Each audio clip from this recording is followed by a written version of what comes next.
오늘의 주요 뉴스입니다. 국내 연구진이 3D 프린터로 전자 잉크를 뿌려 전자 섬유를 만드는 기술을 개발했습니다. 섬유의 센서가 정밀한 움직임을 측정하고 인체 데이터를 수집해 맞춤형 전투복 제작이 가능할 전망입니다. 정부가 과거 추세만 바탕으로 기후 보건 영향평가를 하고 있어 효과적인 정책 수립이 어렵다는 감사원 지적이 나왔습니다. 특정 시나리오에서 2080년 폭염 사망자 수는 지금보다 30배 늘 것으로 전망됐다며 개선 방안을 마련하라고 통보했습니다. 세계유산 등재와 관리 등을 논의하는 유네스코 회의가 내년에 부산에서 열리게 됐습니다. 우리나라가 유네스코 세계유산위원회 의장국이 되는 건 이번이 처음입니다. 한국 유아들의 수면 시간이 미국과 호주의 유아들보다 짧다는 연구 결과가 나왔습니다. 특히 한국 부모의 85%가 유아와 같은 침대에서 자는 것을 선호하는데 일시적인 안정감을 줄 수는 있지만 스스로 잠드는 능력을 키우는 데는 방해가 될 수 있다고 지적했습니다.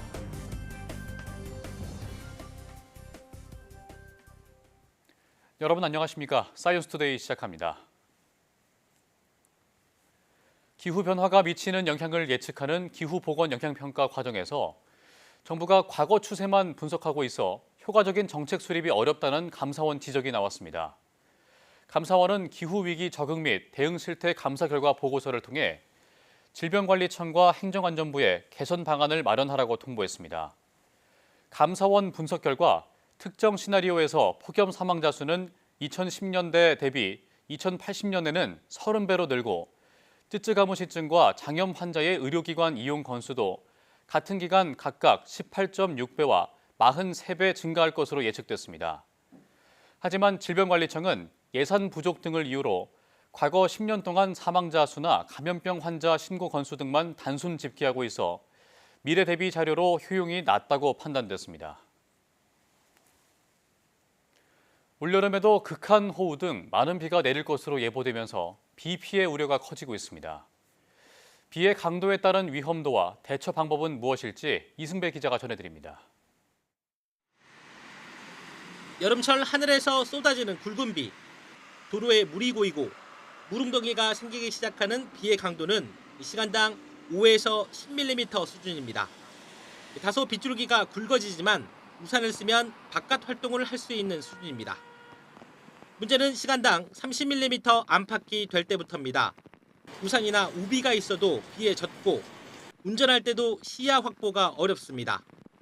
특히 한 곳에 시간당 30mm의 양으로 2-3시간 쏟아지면 하수구가 넘치거나 침수 피해가 발생하기 시작합니다.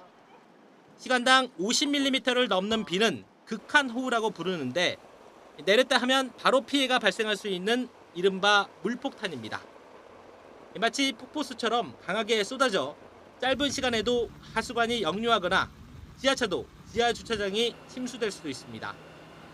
최근에는 수백 년 주기로 찾아오던 시간당 100mm 이상의 극한 호우가 잦아지며 산사태 같은 대형 재난으로 이어지기도 합니다. 강한 비로 시야 확보가 어려울 땐 무리하게 운전하기보다 도로 가장자리에 차를 세우고 비가 약해질 때까지 기다리는 게 좋습니다. 침수된 도로나 지하차도, 급류 하천에는 진입하면 안 됩니다. 차량이 침수되기 시작했다면 타이어 높이의 3분의 2 이상 잠기기 전에 차량을 안전한 곳으로 옮겨야 합니다. 극한 호우가 내릴 때 야외 작업을 하거나 지하 공간으로 들어가는 건 절대 금물입니다. YTN 이승배입니다. 집중호우가 내릴 때 반지하 주민들의 침수 우려가 끊이지 않고 있습니다. 물이 들어차기 시작하면 얼마나 탈출이 어려운지, 이때 주의할 점은 무엇인지 정현우 기자가 직접 체험하고 알아봤습니다. 반지하 주택에 빗물이 들이칠 때 탈출이 얼마나 어려워지는지 직접 한번 실험해봤습니다. 지금 물이 40cm, 종아리만큼 차올라 있는데요. 문을 열 수 있을지 직접 밀어보겠습니다. 곧 탈출할 정도의 틈이 생깁니다. 하지만 빗물이 10cm만 더 들이차도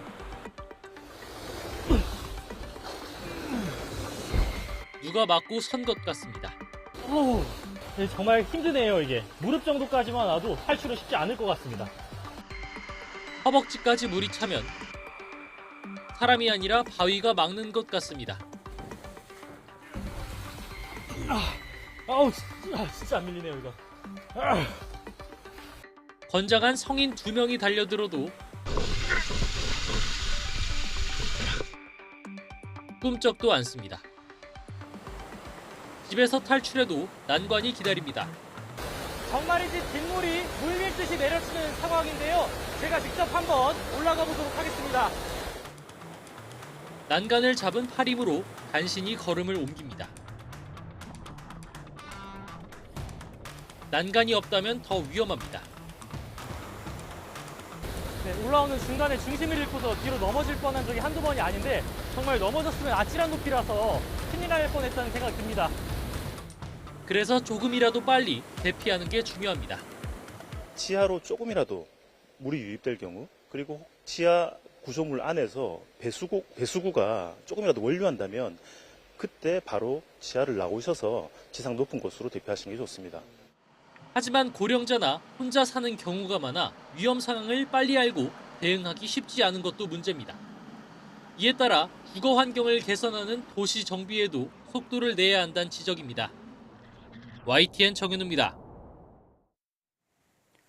어린이 교통 안전을 강화하기 위해 민식이법이 시행된 지 6년이 지났지만 스쿨존 내 어린이 교통사고는 여전히 줄지 않고 있습니다. 특히 경기도 내 스쿨존 안전사고 발생 1위인 안산시가 어린이 교통사고 예방을 위한 대대적인 캠페인에 돌입했습니다. 최명신 기자가 보도합니다. 초등학교 등굣길, 마블 히어로 복장을 한 안전요원들이 학생들과 함께 횡단보도를 건넙니다. 녹색 어머니의 소속 학부모들은 3초 멈춤, 5초 확인이라는 손푯말을 들고 운전자들의 주의를 당부합니다. 운전 중 휴대폰 금지라는 문구도 보입니다. 스쿨존 내 차량 운행 속도는 30km로 제한돼 있지만 이를 지키지 않는 차량 때문에 깜짝 놀라는 경우가 많습니다. 오토바이들이나 자동차들이 신호 안 지키고 이제 사람 다니는 공간에서 쌩쌩 지나다녀서 이제 많이 움찔움찔하고 많이 위험하다고 느꼈었어요. 학교 주변 불법 주정차와 보행자를 배려하지 않는 자전거도 사고의 주요 요인으로 꼽힙니다. 중학교 아이들이 자전거를 막 타고 내려오다 보니까 초등학교 아이들하고 부딪혀서 앞니가 다 나가서 병원에 응급조치로 실려가는 이런 경우들도 있어요. 조금.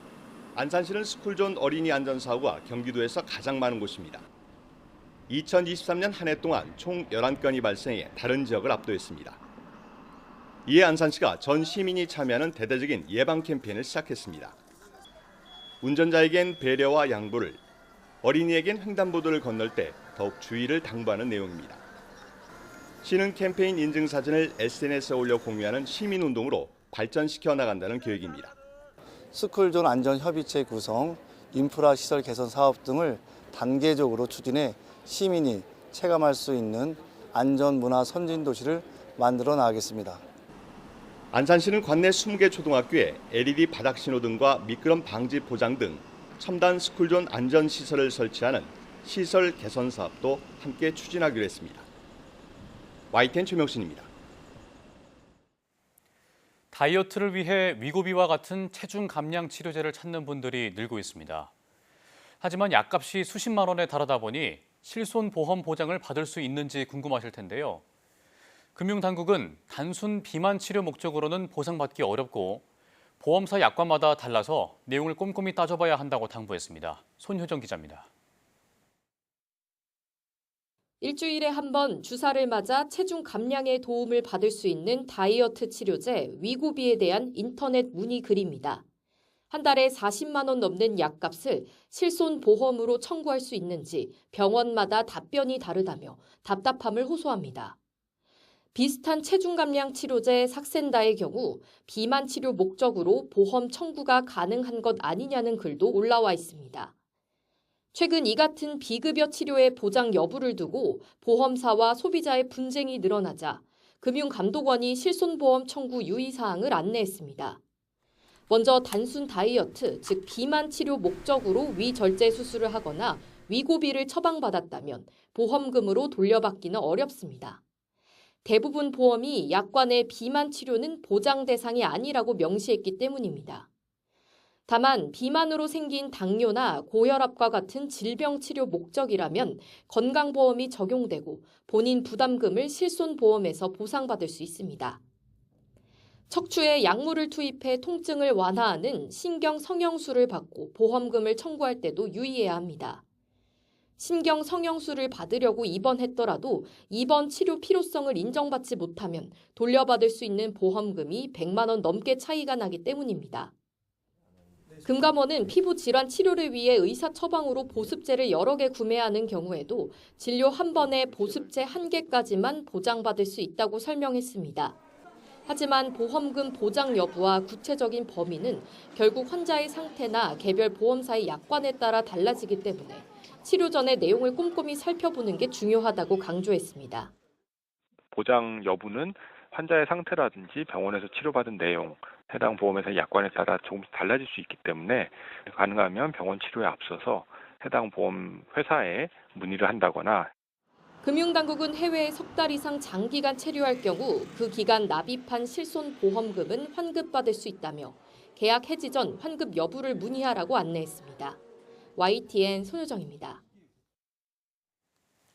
폭염으로 수박 가격이 뛰면서 역대 7월 중 처음으로 평균 3만 원을 넘어섰습니다.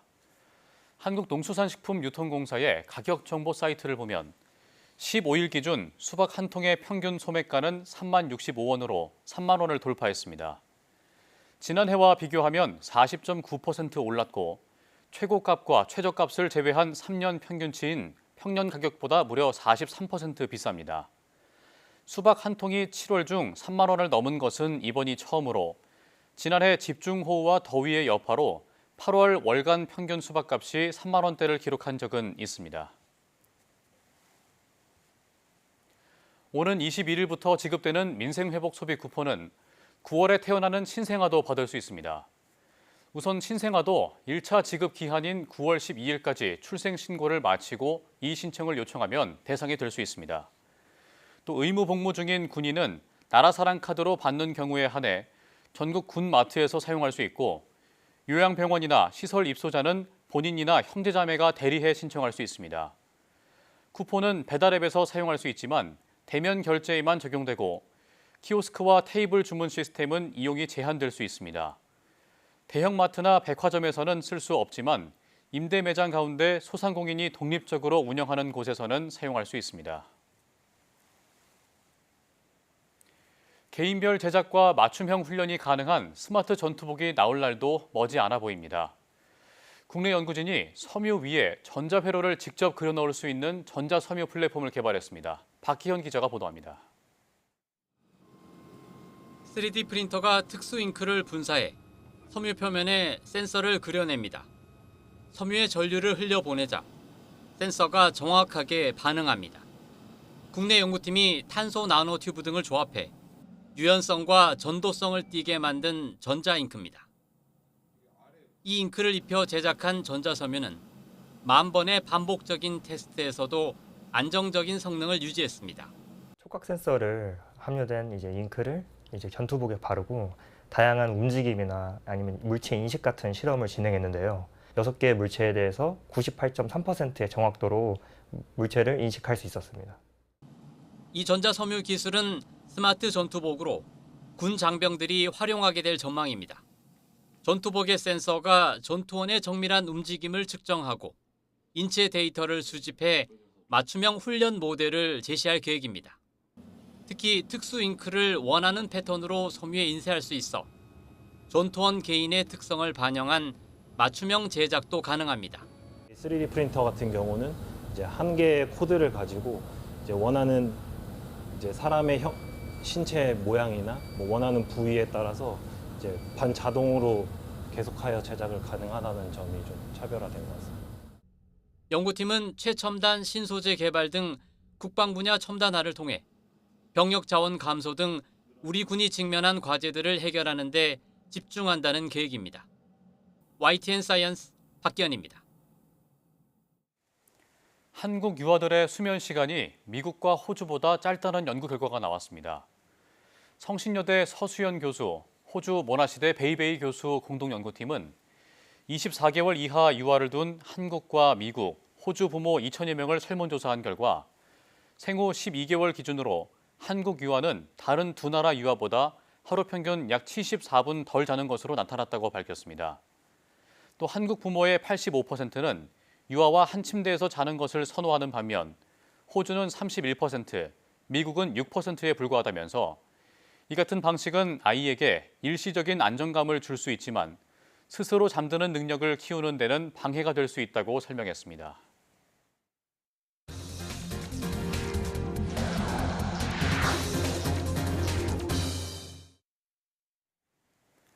미국의 적자를 보고 있는 영국을 제외하면 베트남에 이어 인도네시아가 두 번째로 무역 협상을 마무리 지었습니다. 상대적으로 고율이었던 관세율을 낮추는 대신 미국에 완전히 시장을 개방하고 미국산 상품을 대거 구매하기로 약속했습니다. 보도에 유투곤 기자입니다. 애초 32%의 관세율을 통보받았던 인도네시아는 무역 협상을 통해 19%까지 낮췄습니다. 대신 미국산 수입품에는 아예 관세를 물리지 않기로 했습니다. 또 각종 비관세 장벽을 제거하고 수십조 원어치의 미국 에너지와 농산물, 항공기를 구매하기로 약속했습니다. So they're paying 19% and we are not paying anything. 인도네시아보다 7배 많은 대미흑자를 기록하고 있는 베트남도 비슷한 구조로 협상을 타결했습니다. 무려 46%였던 관세율을 20%로 낮추는 대신 미국 기업에만 완전히 시장을 개방하고 미국산 상품도 대거 사들이기로 했습니다.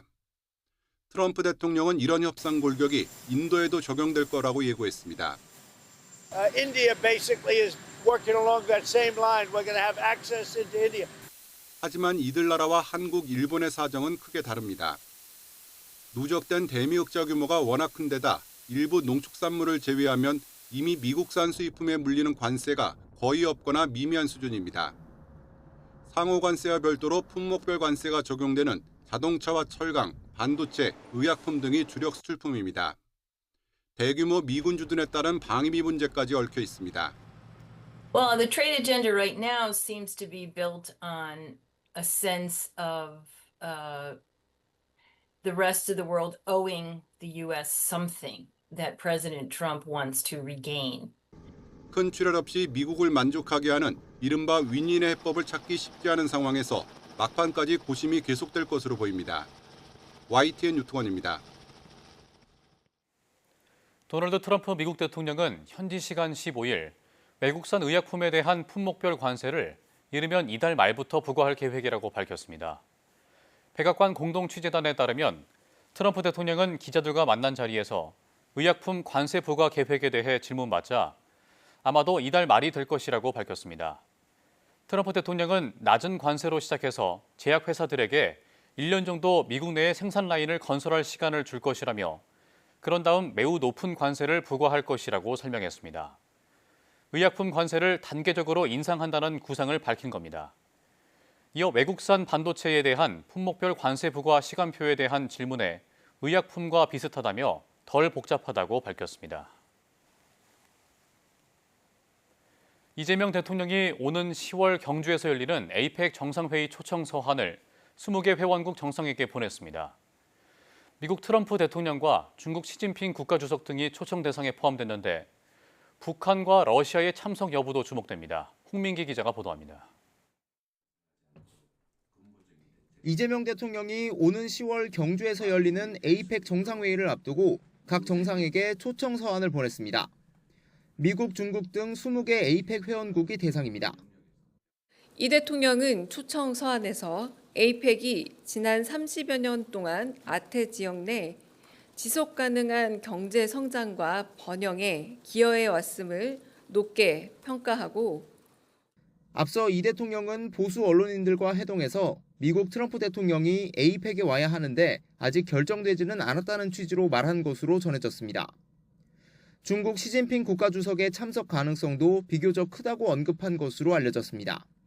올 겁니다. 이런 식의 표현이었던 것 같습니다. 반드시 날짜를 잡아가지고 의전이 확정이 됐고 그런 것까지는 이런 아니고. 단계는 아닌 것 같고. 알겠습니다. 대통령실은 회원국 중 하나인 러시아에도 외교 공관을 통해 초청 서한이 발송됐다고 밝혔습니다. 북한의 에이펙 참석 가능성에 대해선 회원국이 아닌 만큼 서한을 보내진 않았다면서 초청 여부는 외교 통일 라인에서 검토해봐야 한다고 설명했습니다.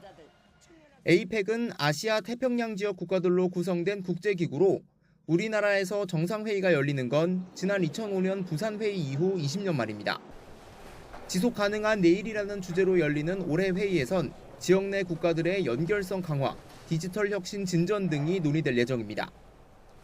이번 에이펙 참석자는 각국 대표단과 민간 기업인 등을 포함해 최대 3만 명에 달할 것으로 전망됩니다.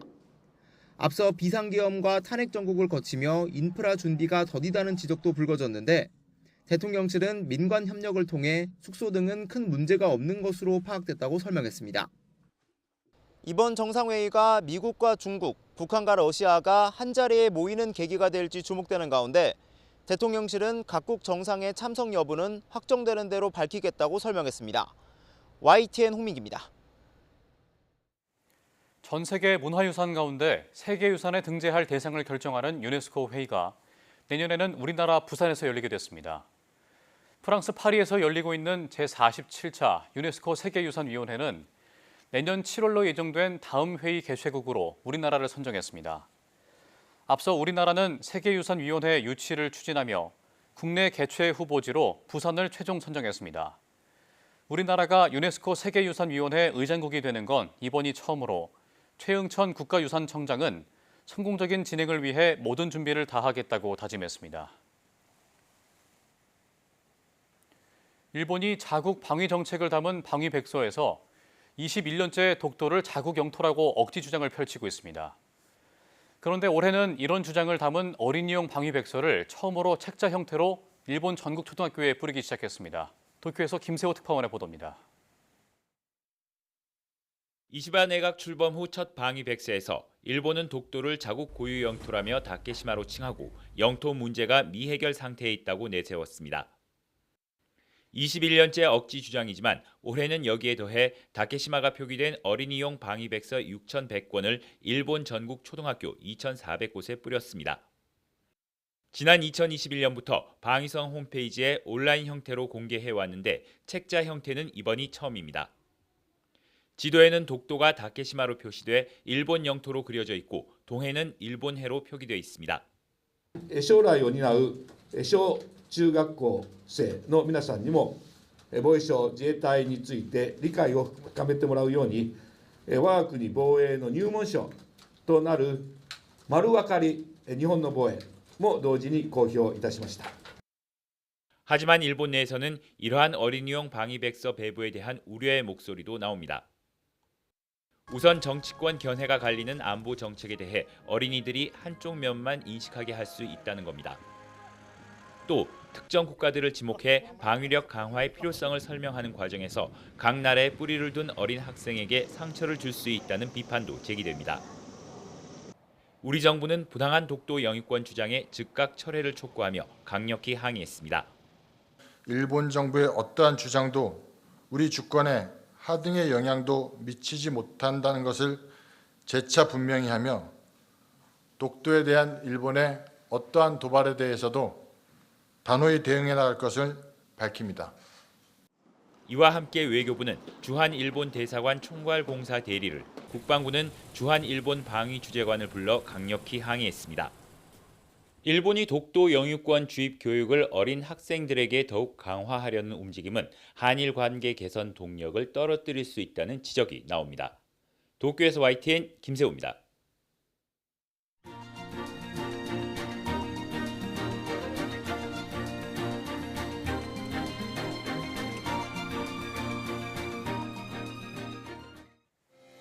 어린이 보호구역에서 사고 책임을 강화하는 법이 시행되지만 여전히 스쿨존 내 교통사고는 빈번히 일어나고 있습니다. 지자체가 사고 예방을 위한 캠페인을 벌이는 등 다양한 노력이 진행되고 있는데요. 무엇보다 운전자들이 더 세심한 주의를 기울이고 안전운행을 하는 게 중요해 보입니다. 뉴스 마칩니다. 고맙습니다.